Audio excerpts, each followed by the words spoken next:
This morning I woke up on time and I didn't go to work. And instead read Infinite Jest for an hour and thought about doing the thing. So I stopped reading and left the house and decided eventually that it would be best to start writing this all down, devoid of sarcasm, despite often feeling bad about exposing myself too often.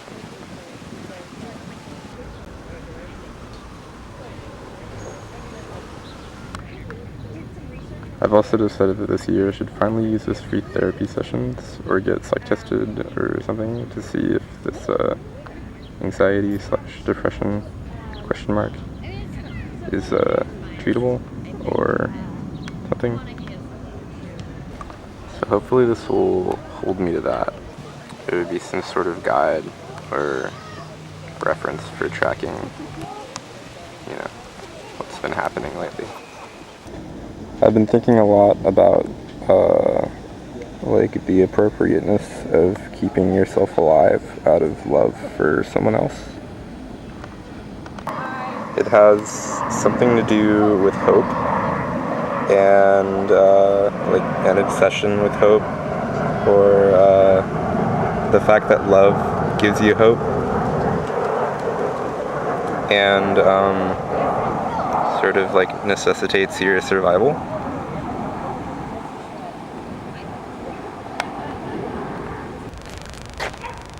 I told Isabella that love necessitates my survival, and I think she understood. My feelings for her are good, but kind of weird. However, the good often outweighs the weird, which is nice. I get the feeling that we share the same emotional vocabulary, and in an idealized future, I think that I'm going to marry her for that reason. The other reason being that I desperately need to leave New York, because I've never hated a place more. I shot an interview with a man who read a textbook on social work. I lost focus from overheating while he was discussing group therapy in a psych ward. I wondered if he'd be a good person to talk to about wanting to do the thing. And during the interview, I couldn't tell if I was dissociating or not, because I was constantly looking at a camera monitor of things that were happening right in front of me, which, I guess by definition, feels a little bit like dissociation. But it wouldn't be that far-fetched, because technically, all instances of someone operating the camera feel a little bit dissociating, if you ask me. Isabella and I discussed that my environment might not be what's actually debilitating, and that sometimes life for some people is just debilitating, and I wasn't sure what to think about that. I realized yesterday that I had to stop reading Infinite Jest because I, as a reader, recognize that Wallace can way too accurately articulate the way I'm feeling.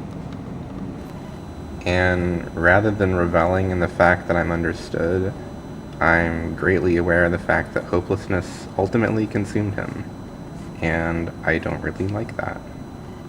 And to be perfectly honest, it doesn't do much for my own hopelessness, really. I went to get pizza alone on a Friday night, and my chest hurts in a very real way. I feel like I'm going to cry, but I don't typically cry, and I'm hoping that eating something can make me feel a little better.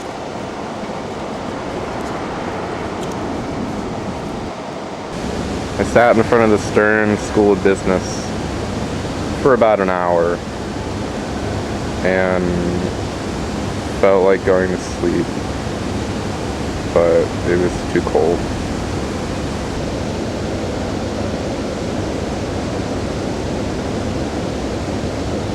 I asked Isabella to email me a recording of her reading a poem, and she emailed me a recording of her reading a journal entry describing drinking coffee with her neighbor. I listened to it a few times and decided to go home. Every day I visit my neighbor, a lady of 86 years old named Teta Anđe, and I have coffee with her. The entrance to her house is a tall, arched stairway. There's a gauzy curtain right at the beginning of the steps that keeps the inside of her house invisible to anyone who passes by, but allows her to sit in her kitchen and see everything in clear vision.